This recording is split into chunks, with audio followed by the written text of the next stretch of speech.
നിങ്ങളുടെ favourite shows ഇനി ഒരിക്കലും മിസ്സാവില്ല. ഇപ്പോൾ C5 കാണും നിങ്ങളുടെ ഫേവറേറ്റ് ഷോ തികച്ചും സൗജന്യമായി. സത്യനാരായണന്റെ കേസിൽ യഥാർത്ഥത്തിൽ എന്താണ് സംഭവിച്ചതെന്ന് നിങ്ങൾക്കറിയാമോ?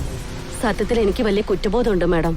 ഈ നിൽക്കുന്ന അനുരാധ മാഡം, അമ്പി സാറും ഡോക്ടർക്കും എനിക്ക് പണം നൽകി അദ്ദേഹത്തെ കൊല്ലുകയായിരുന്നു.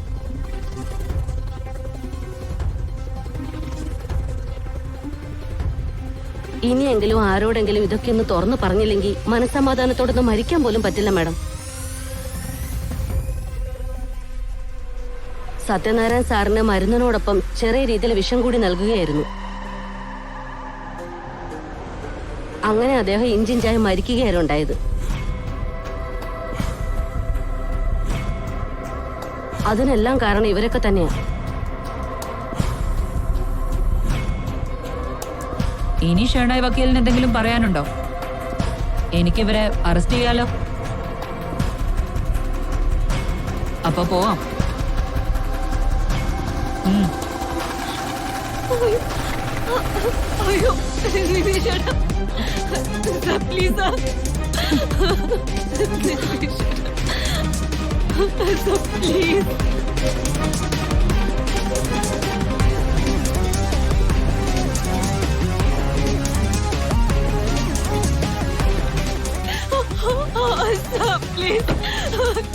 ചേട്ടാ, അമ്മേ आपने अकेले तो पारा मेरे प्लीज मैडम प्लीज हमें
പോരുത്.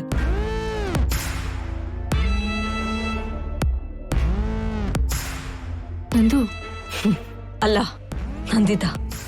നന്ദിത നിതീഷ്, അതാണ് എന്റെ പേര്. എന്റെ ഭർത്താവിനെ അംഗീകരിക്കാൻ മനസ്സിലാത്തവരാരും എന്നെയും എന്റെ കുഞ്ഞിനെയും സ്നേഹിക്കാൻ വരണ്ട. എല്ലാം അറിഞ്ഞു വെച്ചിട്ടും നീ എന്താ മോളെ ഒന്നും മനസ്സിലാവാത്ത പോലെ പെരുമാറുന്നേ? ആരും നിന്നെ ദ്രോഹിക്കാൻ വേണ്ടി ഒന്നും ചെയ്തതല്ലോ. മതി, ഇനി നിങ്ങളുടെ പ്രസംഗം കൂടി കേൾക്കാത്തതിന്റെ കുറവേ ഉള്ളൂ. അങ്ങോട്ട് മോളെ മോളെ നീ ഇതെങ്ങോട്ടാ പോകുന്നേ? എന്റെ വീട്ടിലേക്ക്. ഇത് നിന്റെ വീട് തന്നെയല്ലേ? നീ എന്തിനാ പോകുന്നത്? ഞാനില്ലേ ഇവിടെ? ഉണ്ട്, അതുകൊണ്ട് തന്നെയാ ഞാൻ പോകുന്നത്.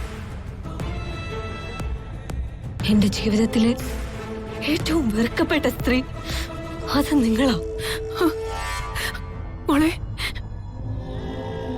എന്റെ ഭർത്താവിന്റെ മാത്രമല്ല, എന്റെയും ഈ കുഞ്ഞിന്റെയും കൂടി ശത്രുവാ നിങ്ങള്.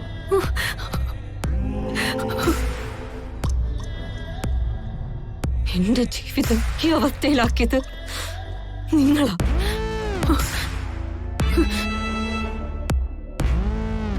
എന്റെ കുഞ്ഞ് അച്ഛന്റെ സ്നേഹവും കരുതലും അറിയാതെ വളരേണ്ടി വരുന്നത് നിങ്ങൾ കാരണം. നന്ദു, എന്റെ കുഞ്ഞിനെ കൊണ്ട് സത്യം ചെയ്ത് ഞാൻ പറയുവോ, നിങ്ങളെ ഞാൻ വെറുതെ വിടുമെന്ന് വിചാരിക്കണ്ട. പകരം ചോദിച്ചിരിക്കും ഞാൻ.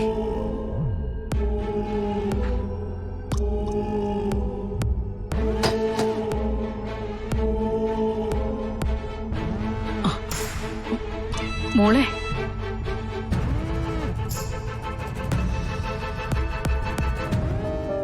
സത്യത്തിന് വേണ്ടി നിലകൊള്ളുകയാണ് ഓരോരുത്തരും ചെയ്യേണ്ടത്. അതാണ് ധർമ്മം. നീ ചെയ്തത് ദൈവത്തിന് നിരക്കുന്ന കാര്യങ്ങൾ തന്നെയാണ് സുമി. അവനവന്റെ കർമ്മത്തിന്റെ ഫലം അവനവന് അനുഭവിച്ചല്ലേ പറ്റൂ. അതിന് നീ എന്ത് പഴിച്ചു? ചെയ്ത കാര്യങ്ങളിലൊന്നും എനിക്ക് യാതൊരു കുറ്റബോധവും ഇല്ലമ്മേ. നിതീഷിനും അവന്റെ അമ്മയ്ക്കും കിട്ടിയ ശിക്ഷ അവരർഹിക്കുന്നതാണെന്ന് എനിക്കറിയാം. നന്ദുവിനോട് എനിക്ക് സഹതാപവും സങ്കടവും മാത്രമേ ഉള്ളൂ.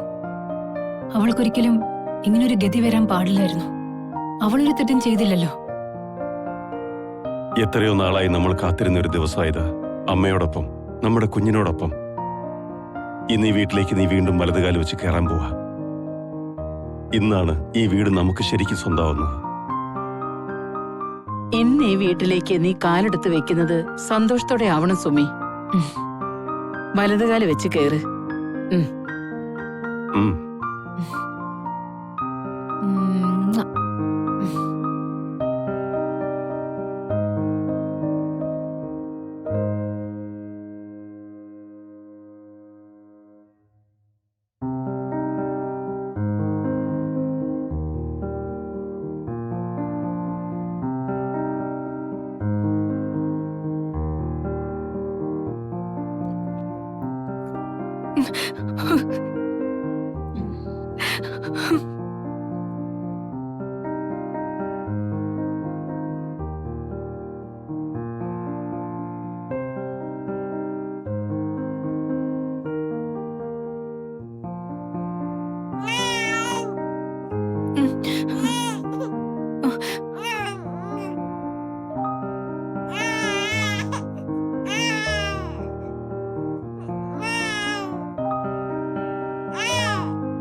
അച്ഛമ്മേ, ഇതാ അച്ഛമ്മയുടെ കുഞ്ഞി തക്കടു. ഇവനെ കാണാൻ അച്ഛമ്മ ഇല്ലാതെ പോയല്ലോ.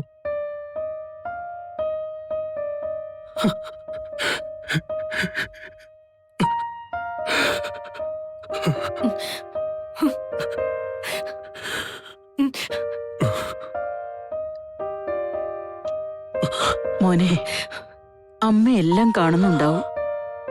ഒരു പ്രാർത്ഥനയായി നിങ്ങളുടെ ജീവിതത്തിൽ എന്നും ഉണ്ടാവുകയും ചെയ്യും. ദേ, ഇങ്ങനെ സങ്കടപ്പെടാതിരിക്കേ.